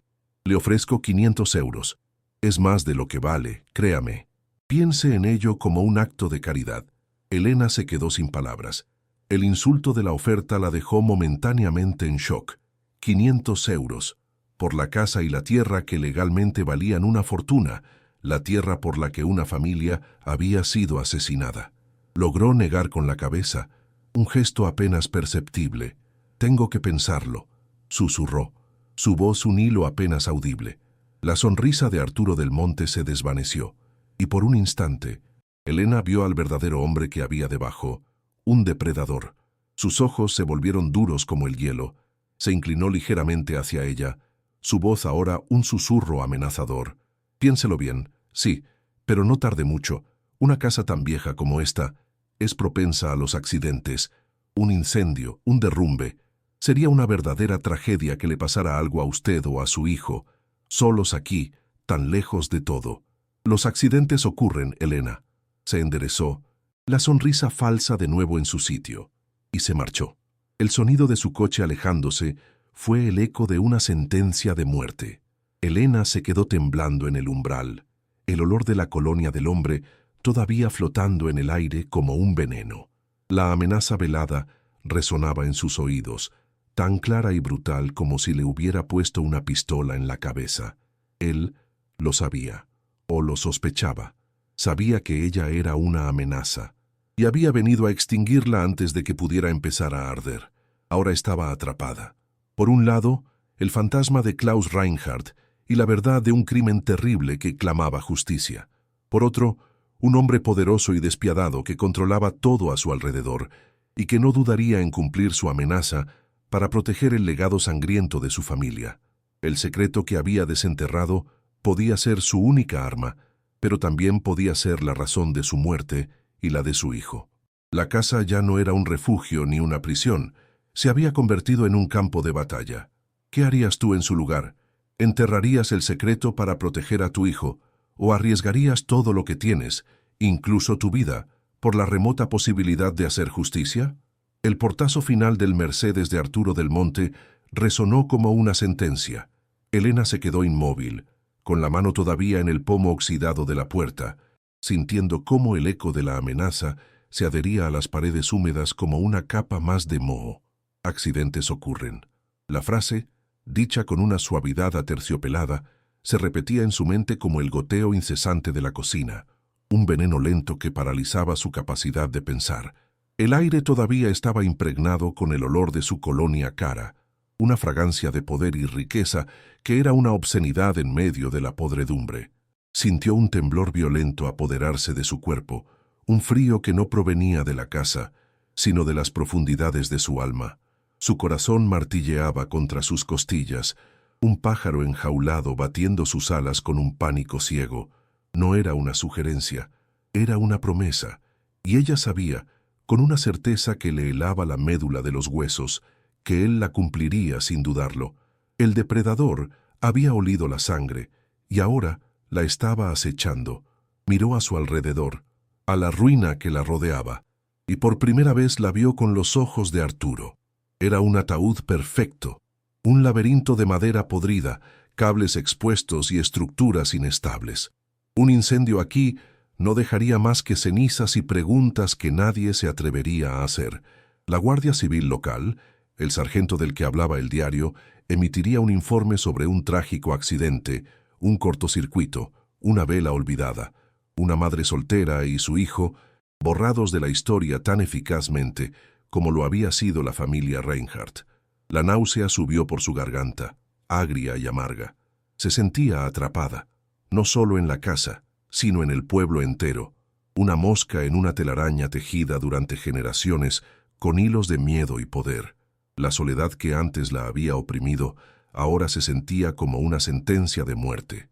Estar sola aquí significaba morir sola aquí, y que la única prueba de su existencia sería un pequeño montón de cenizas que el viento de Asturias dispersaría sobre la tierra robada.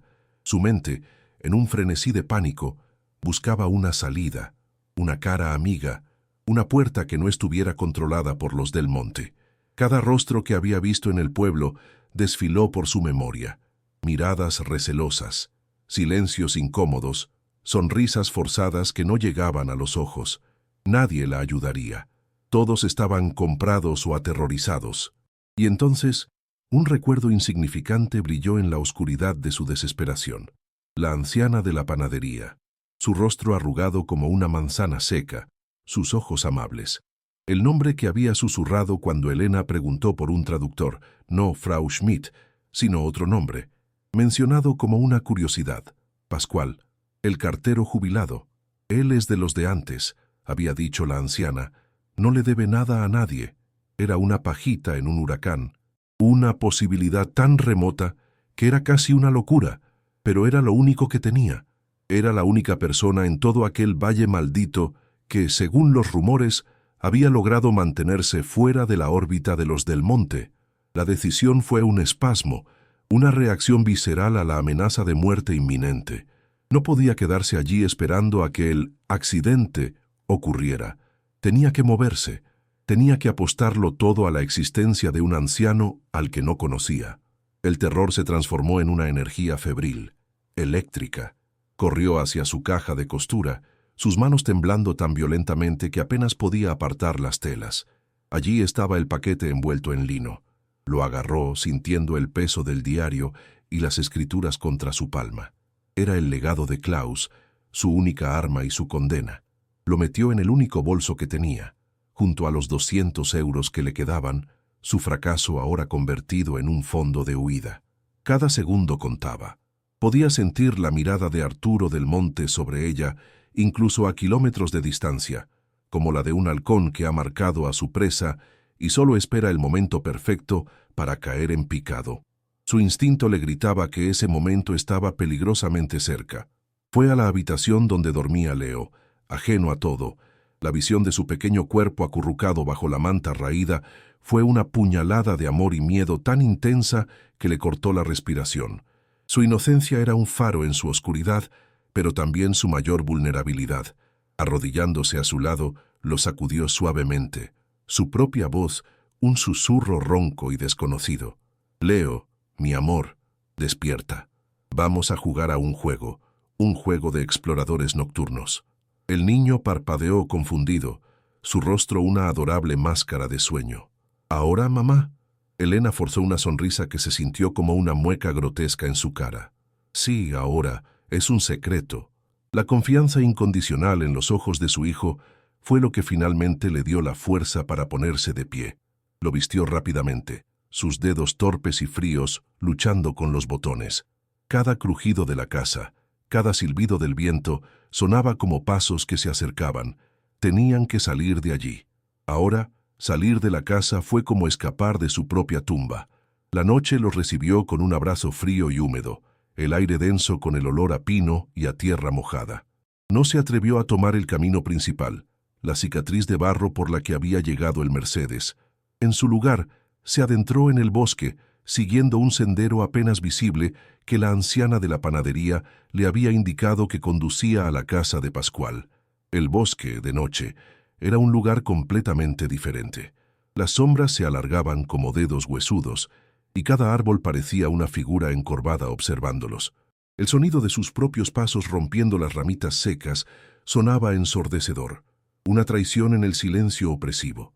Leo, ahora completamente despierto, no hablaba, pero apretaba su mano con una fuerza que delataba su miedo. Elena sentía el pulso de su hijo, rápido y asustado, un eco del suyo.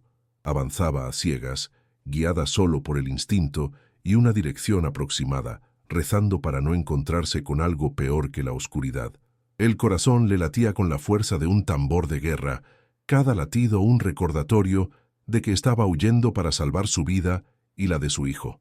La correa del bolso se le clavaba en el hombro, un peso físico que se sumaba al peso invisible del secreto que transportaba. Pensó en Klaus Reinhardt, huyendo a través de una Europa en guerra, y sintió una conexión extraña y profunda con él. Ella también era una refugiada, huyendo de un tirano local, con su tesoro escondido en un bolso, en lugar de en el forro de un abrigo. El miedo era el mismo, la desesperación era la misma, la esperanza de encontrar un refugio seguro era la misma. Cada susurro del viento entre las hojas le sonaba como el nombre de Arturo del Monte. Cada sombra que se movía a su lado le parecía uno de sus hombres. La paranoia era un animal vivo que corría a su lado en la oscuridad, mordiéndole los talones, instándola a correr más rápido, a no mirar atrás, a seguir adelante hacia la única y diminuta luz de esperanza. Después de lo que pareció una eternidad, a través de un claro en el bosque, la vio. Una pequeña luz amarilla, cálida y acogedora, brillando en la oscuridad como una estrella solitaria. Era una casita de piedra, pequeña y ordenada, con un sendero de grava que llevaba a la puerta y el contorno de un jardín bien cuidado. Una fina columna de humo blanco ascendía de la chimenea, un penacho que olía a madera de roble quemada y a hogar. Era un oasis de orden y calidez en medio del caos y la decadencia que la rodeaban. Sintió que sus piernas flaqueaban por el alivio. Había llegado. Se detuvo un momento al borde del bosque, tratando de calmar su respiración jadeante, de controlar el temblor de sus manos. Tenía que parecer calmada, no una loca que huye de fantasmas. Tomó la pequeña mano de Leo, apretándola con fuerza. «Ya hemos llegado, mi amor», susurró su voz todavía temblorosa. «Vamos a conocer a un amigo». Avanzó por el sendero de grava, el crujido de sus pies sonando extrañamente formal después del silencio del bosque. La puerta era de madera maciza, pintada de un verde oscuro, con un llamador de latón en forma de mano.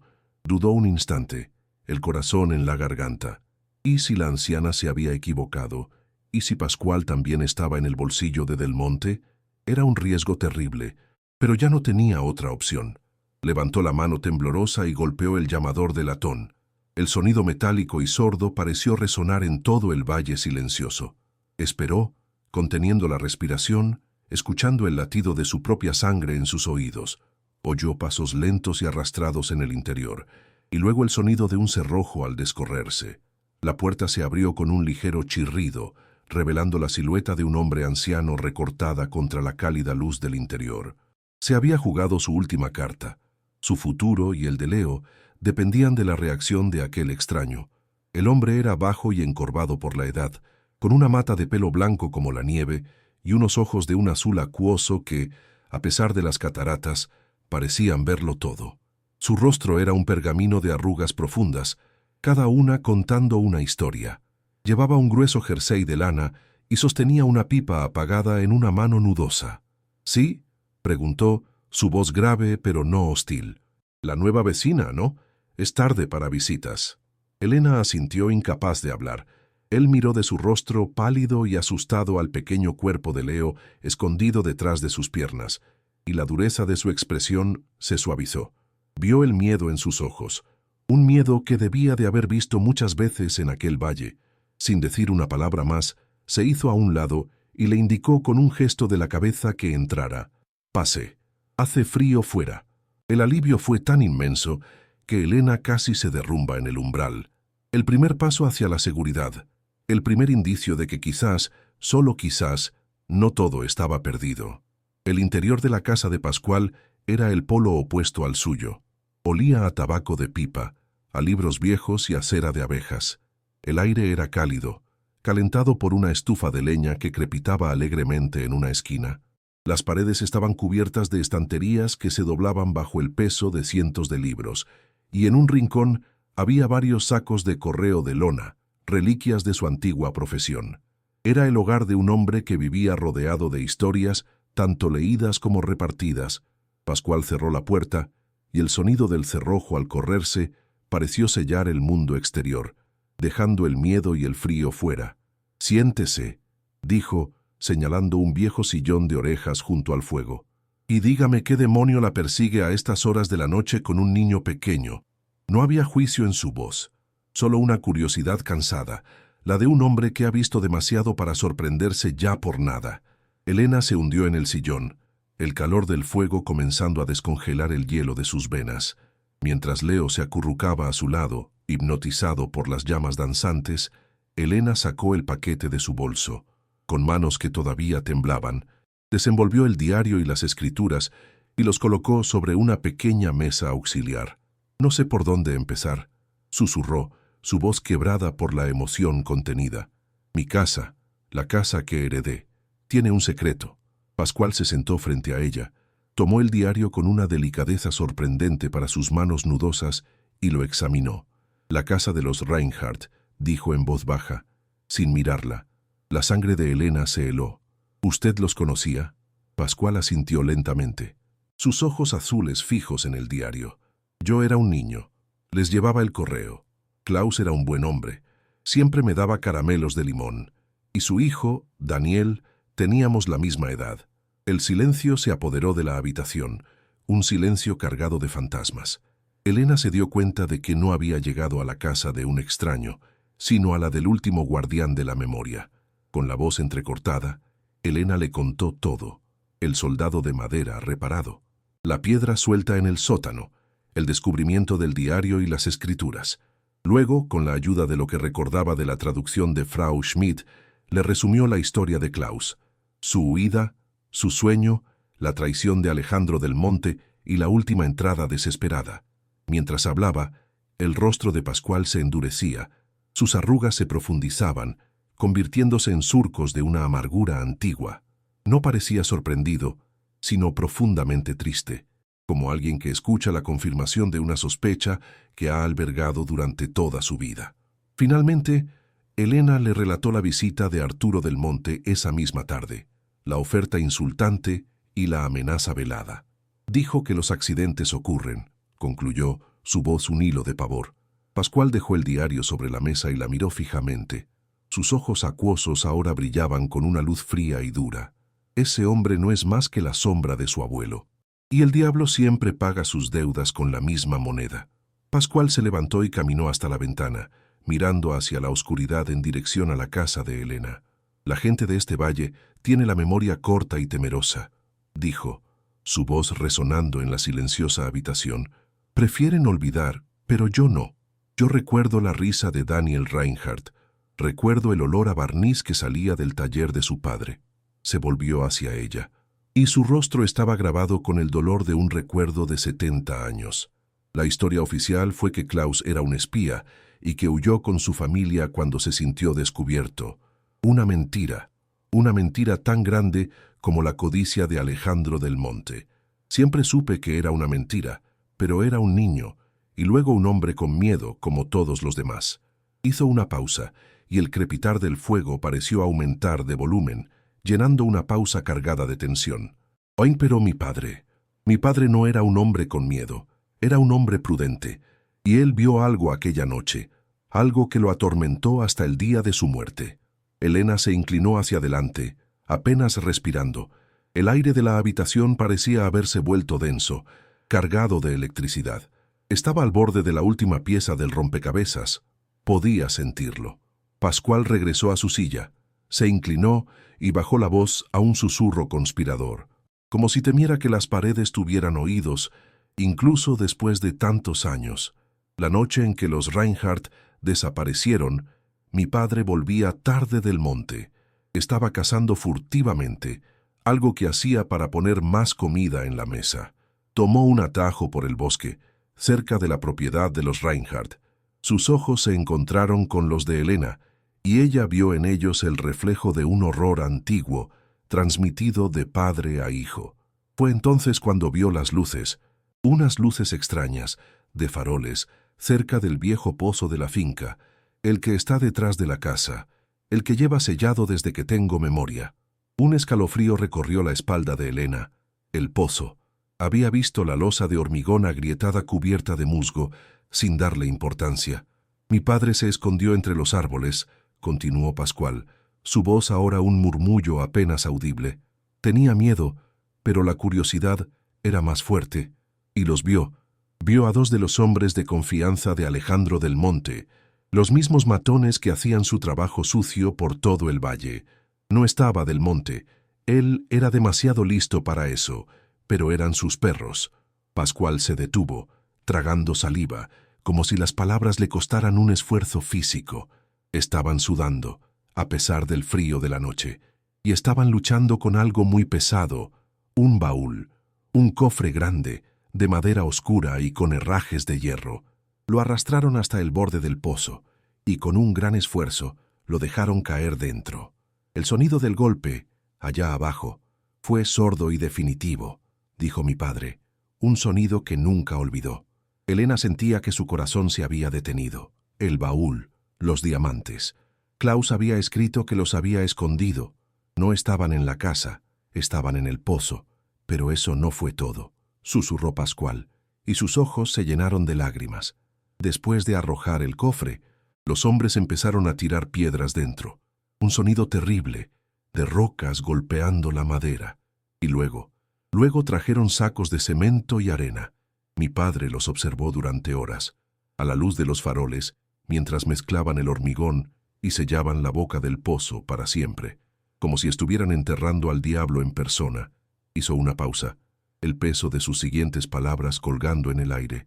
Esto fue 3 días antes de que Alejandro del Monte fuera a la Guardia Civil a denunciar la desaparición de la familia Reinhardt. La revelación golpeó a Elena con la fuerza de un golpe físico. La premeditación, la crueldad calculada, sellaron la fortuna de Klaus en un pozo y luego fingieron preocupación por su paradero. El plan había sido perfecto, diabólico en su simplicidad, un secreto enterrado bajo toneladas de piedra y hormigón. Elena sintió que el aire le faltaba. Los diamantes, logró decir. Pascual asintió lentamente. El tesoro de la familia Reinhardt, sin duda, la razón de todo. Alejandro se apoderó de la tierra, pero nunca pudo recuperar el tesoro. El secreto de su ubicación murió con Klaus. El pozo sellado se convirtió en una leyenda local, un capricho de los antiguos dueños, y con el tiempo todos lo olvidaron. Pero entonces, la cara de Elena se contrajo en una máscara de horror al comprender la siguiente y más terrible implicación. Si el cofre con los diamantes estaba en el fondo, ¿qué más había arrojado del monte a ese pozo? Miró a Pascual. Sus ojos, una pregunta silenciosa y aterrorizada. El anciano no necesitó que hablara. Su rostro se descompuso en una expresión de profundo dolor y asintió una vez más, muy lentamente. Mi padre siempre lo sospechó. ¿Por qué sellar un pozo con tanto esmero solo por un cofre? ¿Por qué no recuperarlo más tarde? La voz de Pascual se quebró. Los cuerpos, Elena, los cuerpos de Klaus, Annelies y el pequeño Daniel. No había forma de deshacerse de ellos sin dejar rastro. La forma más segura era enterrarlos tan profundo que nadie los encontrara jamás. Arrojaron el cofre encima para que, si alguna vez alguien por alguna razón increíble cavaba, encontrara el tesoro y dejara de buscar. La imagen fue tan vívida y monstruosa que Elena tuvo que reprimir una arcada. La familia Reinhardt, asesinada a sangre fría, arrojada a un pozo oscuro y húmedo y sepultada para siempre bajo su propia fortuna. La casa no era una tumba. El verdadero mausoleo estaba en el jardín, sellado bajo una losa de hormigón. El espíritu del juguetero no estaba en la casa, estaba atrapado en el fondo de aquel pozo, clamando justicia desde las entrañas de la tierra. Ahora todo encajaba. El círculo de maldad estaba completo. El secreto era más grande y más macabro de lo que jamás hubiera podido imaginar. Mi padre nunca habló, concluyó Pascual, secándose una lágrima furtiva con el dorso de su mano nudosa. ¿A quién podía contárselo? Alejandro del Monte era dueño de la ley, del silencio de la gente, de la vida y la muerte en este valle. Contarlo habría sido una sentencia de muerte para él y para toda nuestra familia. Así que guardó ese horror en su interior y me lo confió a mí en su lecho de muerte como una confesión, como una maldición. Se hizo un largo silencio, roto solo por el crepitar de la leña. Elena sentía el peso de 2 generaciones de secretos sobre sus hombros. La confesión del padre de Pascual, el diario de Klaus, tenía la verdad completa. Tenía la ubicación del tesoro y la ubicación de los cuerpos. Tenía el arma para destruir el imperio de los del monte. «Tienes que irte de aquí, Elena», dijo Pascual de repente, su voz urgente. «No a la Guardia Civil local. Tienes que ir a Oviedo, a la audiencia provincial, a un fiscal. Solo ellos tendrán el poder para enfrentarse a Arturo». Elena asintió, su mente corriendo a 1000 por hora. Pascual tenía razón. Tenía que huir, pero no podía hacerlo sin Leo. Tenía que volver a la casa. La idea le heló la sangre. Volver a aquella trampa mortal. «Leo está allí», susurró. «Tuve que dejarlo durmiendo para poder venir a verte sin que me siguieran». La cara de Pascual se ensombreció. «Entonces tienes que ser rápida. Ve, recoge a tu hijo y tus cosas y vuelve aquí inmediatamente. Desde aquí por la mañana te ayudaré a llegar a Oviedo. Pero por el amor de Dios, ten cuidado. Arturo es un animal acorralado ahora. Es más peligroso que nunca». Elena se puso de pie, su cuerpo vibrando con una mezcla de terror y determinación. «Iré ahora mismo». Guardó el diario y las escrituras en su bolso. Una armadura de papel contra el monstruo que la esperaba. Se despidió de Pascual con una mirada que lo decía todo, y se preparó para volver a entrar en la boca del lobo. El viaje de vuelta a través del bosque fue una pesadilla de adrenalina. Cada sombra era un enemigo, cada crujido una emboscada. Su mente era un torbellino de imágenes, el rostro sonriente de Arturo del Monte, el cofre cayendo en la oscuridad, los huesos de un niño en el fondo de un pozo. Corría, tropezando con raíces, arañándose con las ramas, impulsada por la imagen del rostro dormido de su hijo. Al acercarse al claro, un olor extraño llegó a su nariz, un olor químico, acre y fuera de lugar en el bosque. Gasolina. El corazón le dio un vuelco tan violento que casi la derriba. Y entonces lo oyó. El rugido grave de un motor pesado, no un coche, sino una furgoneta o un camión, llegando por el camino principal. Ya estaban allí. Pascual tenía razón. Habían venido a borrar las pruebas, a quemarlo todo. El pánico puro, blanco y cegador se apoderó de ella. Leo estaba dentro. Corrió como nunca había corrido en su vida, las piernas ardiendo, los pulmones a punto de estallar. Salió del bosque justo cuando una vieja furgoneta sin luces se detenía frente a la casa. Dos siluetas oscuras y corpulentas saltaron del vehículo. No llevaban linternas. Se movían con la familiaridad de quien conoce su objetivo. Uno de ellos llevaba un bidón de metal. El olor a gasolina era ahora abrumador. Elena no lo pensó. Se lanzó hacia la parte trasera de la casa, donde sabía que había una ventana de la despensa con el pestillo roto. El sonido de la madera astillándose en la parte delantera le dijo que los hombres acababan de forzar la puerta principal. No tenía tiempo. Se deslizó por la estrecha abertura de la ventana, cayendo en un montón de escombros en el interior. El olor a gasolina era aún más fuerte aquí.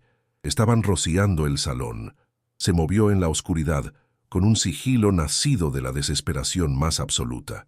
Podía oír las voces graves de los hombres en la otra habitación, el sonido chapoteante del líquido al ser derramado sobre el suelo de madera y los muebles viejos. «Empapa bien esa escalera», dijo una de las voces. La escalera, su única vía de escape hacia el piso de arriba, donde estaba Leo. Un nudo de terror se formó en su garganta. No podía subir por ahí. Tenía que haber otra manera. Recordó una vieja escalera de servicio en la parte trasera de la cocina, estrecha y empinada, que probablemente no se había usado en 50 años. Rezando para que no se derrumbara bajo su peso, se dirigió hacia ella, moviéndose como un fantasma a través de las sombras de su propia casa, que ahora se sentía como un territorio enemigo ocupado. Cada segundo era una eternidad. Subió los escalones de la escalera de servicio, que crujían y gemían ominosamente bajo sus pies.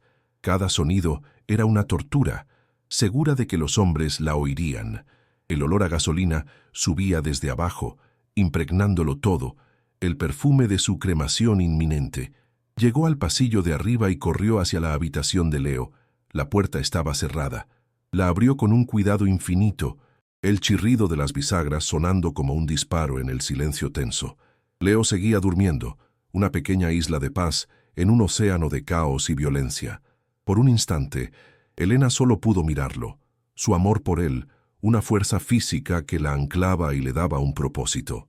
Luego, con una rapidez que no sabía que poseía, lo levantó en brazos, con todo y manta, sin despertarlo. El niño se quejó en sueños y se acurrucó contra su hombro. Ahora tenía que salir. Pero, ¿cómo? Los hombres estaban abajo. La escalera principal estaba empapada en gasolina. La única salida era por donde había entrado, la ventana de la despensa, pero no podía arriesgarse a bajar de nuevo. Entonces recordó la ventana de su propia habitación, en la parte trasera. Daba a un pequeño tejadillo sobre el porche trasero, que no estaba a más de 3 metros del suelo. Era una locura, una caída peligrosa, especialmente con un niño en brazos, pero era su única opción.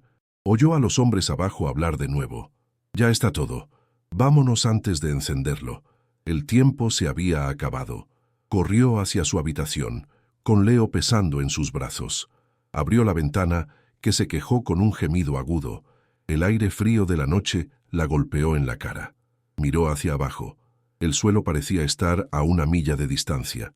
El miedo a las alturas la paralizó por un segundo. Detrás de ella, en el pasillo, oyó un ruido. El sonido inconfundible de un mechero al encenderse, seguido de un «hush» aterrador, y el repentino resplandor anaranjado que iluminó el pasillo bajo la puerta. Habían prendido fuego. El olor a humo y a madera quemada llenó el aire al instante. Ya no había elección. Con el corazón en la garganta y una oración silenciosa en los labios, pasó una pierna por la ventana y se deslizó sobre el tejadillo inclinado y cubierto de musgo resbaladizo. Se aferró a Leo con todas sus fuerzas. El calor a sus espaldas era cada vez más intenso. El resplandor de las llamas bailaba en las ventanas de arriba. Se dejó caer desde el borde del tejadillo, doblando las rodillas al impactar, como había visto en las películas. El golpe la sacudió hasta los huesos. un dolor agudo recorriéndole los tobillos, pero no se cayó. Aterrizó en un montón de hojas húmedas y barro, todavía sosteniendo a Leo, que finalmente se despertó con un grito de sorpresa y miedo. «¡Shh, mi amor! Es parte del juego», susurró Elena, su voz temblando. No se atrevió a mirar atrás. No quería ver su antiguo hogar, la tumba de los Reinhardt, consumida por las llamas. Solo sabía que tenía que correr. Se adentró en la oscuridad del bosque, tropezando, jadeando, con el resplandor anaranjado del incendio creciendo a sus espaldas, pintando sombras danzantes y monstruosas entre los árboles. El sonido del fuego era un rugido hambriento, un monstruo devorando el pasado, y mientras corría, un solo pensamiento llenaba su mente, un mantra que la impulsaba hacia adelante. La casa de Pascual. Corría hacia el único refugio que le quedaba en el mundo, con las pruebas de un asesinato en su bolso y el futuro de su hijo en sus brazos. La batalla acababa de empezar. Llegaron a la casa de Pascual como náufragos llegando a una isla, con el resplandor anaranjado del infierno lamiendo el cielo a sus espaldas. El olor a humo y a pino quemado se adhería a su ropa, un perfume de muerte y destrucción. Pascual los recibió sin una palabra, su rostro una máscara de furia contenida, mientras Elena se derrumbaba en el viejo sillón, temblando incontrolablemente. El anciano actuó con una celeridad que desmentía su edad. Le puso una taza de chocolate caliente y humeante en las manos, el calor un ancla bienvenida en la tormenta de su pánico, y envolvió a un Leo confundido y somnoliento en una manta de lana gruesa. Luego, se dirigió a un viejo teléfono negro. Marcó un número de memoria, sus dedos nudosos moviéndose con certeza absoluta. Su voz al hablar era baja pero vibraba con una autoridad de acero. «Ernesto, soy Pascual. Ha ocurrido. La casa de los Reinhardt. Tienes que venir. Trae a la prensa. La de Madrid. Sí, la historia que te conté hace 30 años. Ahora tengo las pruebas y los testigos». Colgó, y en el silencio solo se oía el crepitar del fuego y el latido desesperado del corazón de Elena. La maquinaria de la justicia, oxidada durante décadas, comenzaba a moverse. La llegada no fue con sirenas, sino con el sigiloso crujido de neumáticos sobre la grava antes del amanecer. 2 coches oscuros sin insignias se detuvieron. De ellos descendieron hombres de aspecto serio, con trajes prácticos que no pertenecían al valle. Lideraba el grupo el fiscal Ernesto, un hombre cuyo rostro inteligente irradiaba autoridad. A su lado, una mujer más joven, una periodista de investigación con una mirada increíblemente intensa, tomaba notas. Pascual los recibió, y en la pequeña sala de estar, Elena se convirtió en el centro de un universo expectante. Con voz temblorosa pero firme, sacó las pruebas, el diario de Klaus, las escrituras, las colocó sobre la mesa. Su voz no flaqueó al relatar la historia, desde el soldadito hasta la amenaza de Arturo del Monte. El fiscal escuchaba sin interrumpir, sus ojos pasando del diario al rostro de Elena y al de Pascual. La periodista escribía frenéticamente, capturando cada palabra, cada matiz de aquel relato de terror y codicia que había permanecido oculto por décadas. La habitación olía a café, a humo de leña y, finalmente, a la posibilidad tangible de justicia. Al despuntar el alba, una luz gris reveló la silueta carbonizada de la casa. Un esqueleto negro contra el cielo pálido, del que aún ascendían finas columnas de humo. El olor a ceniza húmeda y a tragedia era abrumador. Se estableció un perímetro. Mientras los forenses tamizaban los escombros, el fiscal Ernesto, con Elena y Pascual a una distancia prudente, se dirigió a la parte trasera. Sus ojos se posaron en la losa de hormigón que sellaba el viejo pozo, tal como Pascual lo describió. Poco después, el sonido de un motor pesado rompió el silencio. Una pequeña excavadora avanzó por el terreno. El fiscal dio la orden. El brazo mecánico de la máquina se levantó y el martillo neumático descendió con fuerza sobre el sello. El primer golpe resonó como un disparo, un sonido que rompía un silencio de décadas. Cada impacto era un martillazo contra el legado de los del Monte, agrietando no solo el cemento, sino la fachada de respetabilidad de su familia. Elena contuvo el aliento, apretando la mano de Pascual, sintiendo el temblor de la tierra bajo sus pies. El hormigón cedió con un estruendo, revelando una boca oscura y circular que exhalaba un olor a agua estancada y a podredumbre milenaria. Un silencio tenso cayó sobre el grupo mientras los operarios aseguraban un cabrestante sobre la abertura.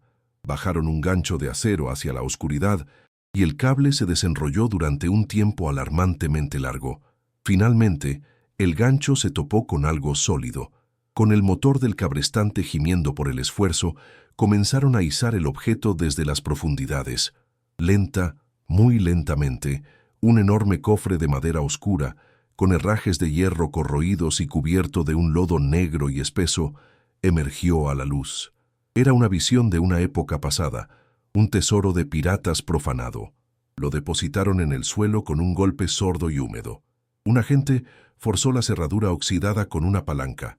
La tapa se abrió con un gemido agónico y todos contuvieron la respiración. Dentro, cubiertas por el lodo, brillaban con una luz sucia y opaca docenas de piedras.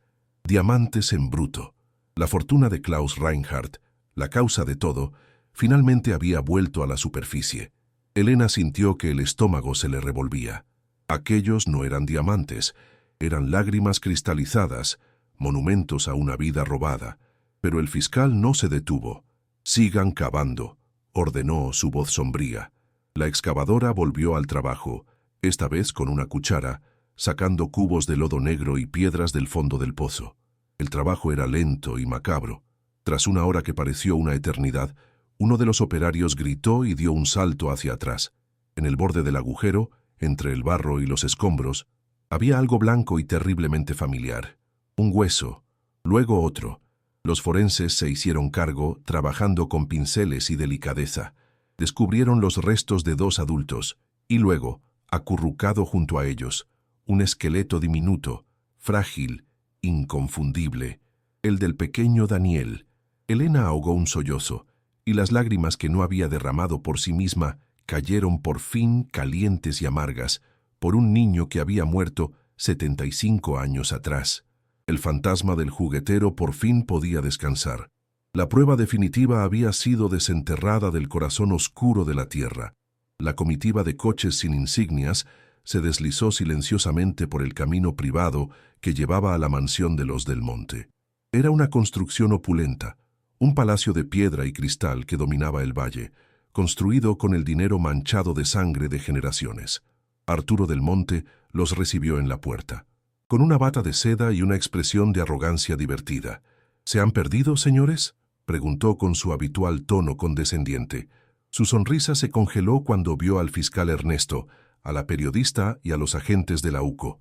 «Arturo Del Monte, queda usted detenido por el asesinato de Klaus, Annelies y Daniel Reinhardt en 1946 y por el incendio provocado en la propiedad anoche», dijo el fiscal, su voz resonando con la fuerza de la ley.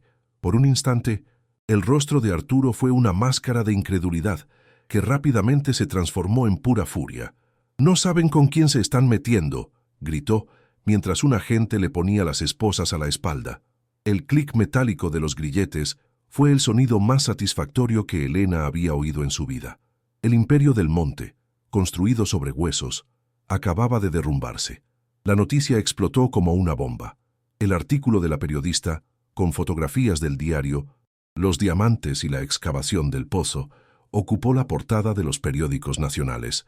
El nombre de Del Monte, antes sinónimo de poder y respeto, se convirtió en sinónimo de asesinato y crimen.